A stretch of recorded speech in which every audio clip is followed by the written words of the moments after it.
Good morning, this is Brian. Today is February 11th, 2020, and I am in Scabarm Regional Park, or uphill from it, in Powder Canyon, near La Habra Heights, which is actually this way. This is La Habra Heights, Rowland Heights, Hacienda Heights, in southern LA County, near the Orange County-LA County border. And I want to present another episode of Spotlight on Trees. And today's episode spotlights a very special, very beautiful, very common and well-known member of the generally lowland sage scrub and chaparral and woodlands community called the Toyon. This is Heteromeles arbutifolia. It's in the rose family, the Rosaceae. Very common shrub here in Southern California on the coastal side of the mountains. Generally found below 5,000 feet, but I've seen it a couple times a little bit above it on Main Divide Road in the Santa Ana Mountains, Cleveland National Forest in Orange County. Not that far from the top of Santiago Peak, maybe a few hundred feet from below it, so maybe about 5,100 feet roughly. It is, again, like I mentioned at the introduction of the video, it is a strikingly beautiful shrub, at least in my eyes, and a lot of other people do concur, because it's a very festive plant. It fruits mid-fall into early winter. So, with that in mind, it also has a very festive red color. So, it looks a lot of people like holly fruits. So, they also call this plant Christmas berry, because these fruits are small, they're very festive looking, and they just happen to be ripening towards the holiday season. Now, you'll hear a lot of people referring to Toyon fruits as berries, and they very much look like berries. They're small, they're rounded, and they grow in clusters like a lot of berries do. However, the technical term for this type of a fruit that grows on the Toyon is it's a pome, P-O-M-E. And maybe you've heard that term pome before, because that's what an apple, that's what a pear, that's what a quince is. They're all pomes. They're structurally alike inside. They have the fleshy portion just inside the skin of the fruit, and then inside they have a small core. And inside the small core is where the seeds are, so like an apple. In fact, Toyons, pears, apples, and quinces are fairly closely related to each other in the pomiferous group of the rose family. Now, they become fruits from the clusters of whitish flowers in late spring to midsummer. They come on these panicles or large clusters like this. They're very small, they're whitish. Some people think they have a somewhat unpleasant smell. I personally, I've smelled them once or twice, and they're not really fragrant, but I don't think that they're really that unpleasant. They're really small. They got the 5 little white petals, like a lot of rose family plants do. And it's a very common shrub that grows in a myriad of different environments. Where we are right now is basically on a very dry, ruderal vegetation area with mostly invasive mustards and grasses. However, their typical environments include coastal sage scrub, which is pretty much the gist of what Powder Canyon is, and also in chaparral, and also in oak woodlands, and even the lower portions, or the lowest portions of the coniferous forest here in California. Like I said, generally below 5,000 feet. So I've seen it in all those different environments. I've seen them underneath big cone Douglas firs, seen them under canyon live oaks, seen them under coulter pines. One tree in the low elevations you'll see them extremely commonly, almost all the time. Not all the time, but most of the time, is under coast live oaks. There are a lot of coast live oaks in this canyon as well. And underneath them, there are lots of Toyons. because these shrubs grow in a variety of different environments. They prefer the moister north-facing slopes, but they will grow on dry south-facing slopes, and I've seen it where they're growing among black sage and California sagebrush, and then you see them tucked underneath the coast live oaks and California walnuts, Southern California walnuts, which are also common in this area in certain spots. And then again, up higher up to about 5,000 feet, you'll see them under big cone Douglas firs. Now, the name Heteromeles is Greek for literally meaning other apple, because the fruits are like another type of apple because of the structure, again, the pomifera structure. They're much smaller. Of course, this is February. These are not at their plumpest because they're already past ripe, but they still make for quite a scenic, festive view. Sometimes they will persist all the way into spring if the birds don't pick at them.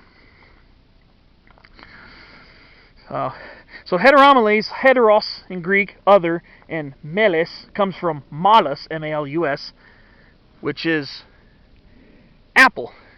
It's H-E-T-E-R-O-M-E-L-E-S. Meles comes from malus, basically, in a nutshell. And then arbutifolia comes from the shape of the leaves, which resemble a madrone or a strawberry tree. A lot of madrones and strawberry trees have these same shaped leaves, kind of ovate, kind of long, a little bit on the narrow side, with toothed edges. It's a beautiful plant. They range from medium-sized shrubs to very large shrubs and small trees. In fact, you go up this ridge here, you go up that way, up that use trail there, you will see some very large toyons along the crest there. I used to go up that quite often, but I have stopped going up it because I believe they don't want hikers going up that use trail because it's supposed to be, I guess they're trying to protect the natural area. And plus it's quite overgrown, and there's a lot of poison oak up there, especially when you get to the crest. Now, you can see, we got some more toyon here. This is really not a sanctioned trail either, but I'm only maybe a few feet from a trail that went up to this little summit here. But I just wanted to show you some of these toyons up close. Very beautiful shrubs, and their bark. Let's see. Their bark is generally a light to medium gray, and when they get very large, their bark actually becomes lightly furrowed. So this is your typical toyon bark here. It's kind of lightish and kind of grayish, but it does become darker gray and very lightly furrowed with advanced age. So again, we are just above a coast live oak woodland. So there's a coast live oak, Quercus agrifolia, variety agrifolia, and you'll see those two together very often. So down, if you go to that live oak woodland over there, there are lots of toyons underneath those. As I've been in that area before. So coast live oak and toyons are very common companions. So the toyon, it's a beautiful shrub. It's very, very well known here in the state of California. Grows in, I believe, in the Sierra foothills, the Coast Ranges, down here to Southern California, and it's on and in the Sierra foothills, it would be on the western foothills. I have never seen this plant on the desert side of the mountains. I don't believe it grows there. But you're on the coastal side of the mountains, and in the low elevation canyons, we're maybe about 1,000 feet above sea level here. This plant's very common. Very beautiful, very healthy shrub. And sometimes these things get so large that they basically create their own little ecosystems, where they have an understory of some shrubs too when they get large enough and then their branches grow high up enough. Because, as I said, there are some very large toyons up that way. A couple of them are about 25 feet tall, and they have their own little understory underneath them of purple sage, hollyleaf redberry, And this guy right here, fuchsia flowered gooseberry.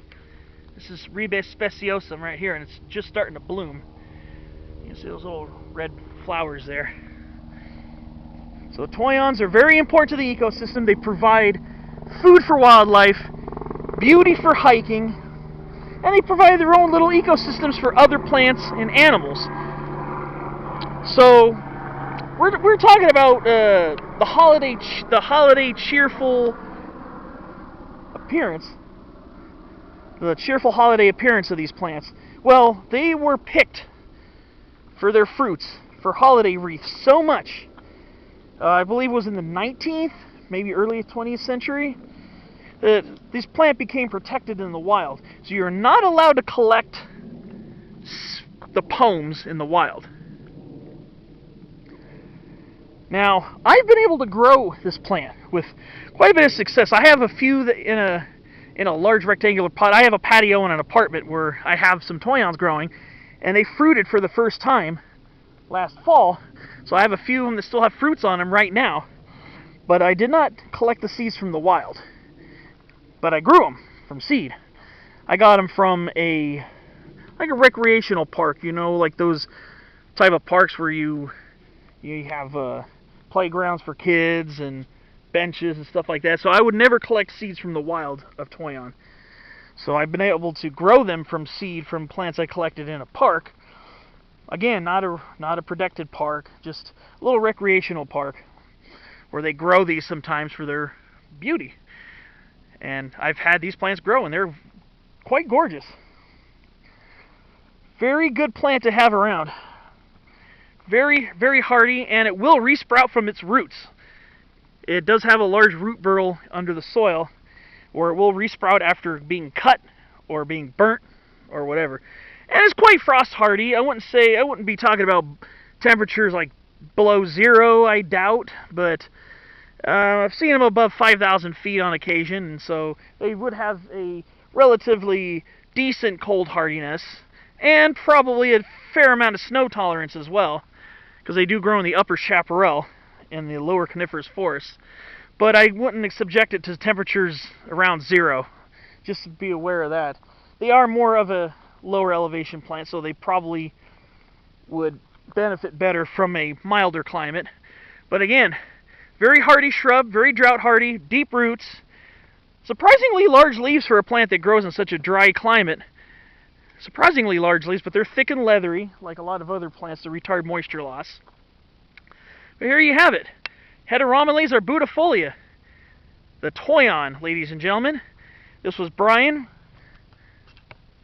Spotlight on Trees. I hope you enjoyed this video as much as I enjoyed making it. I've been waiting to do a video on toyons for quite a while. I've always admired this plant since I was a kid, and to be growing it and to having it making its own fruit, it's an honor. And also, every time I see it in the wild, it's just an incredibly beautiful plant, a plant I will cherish for the rest of my life.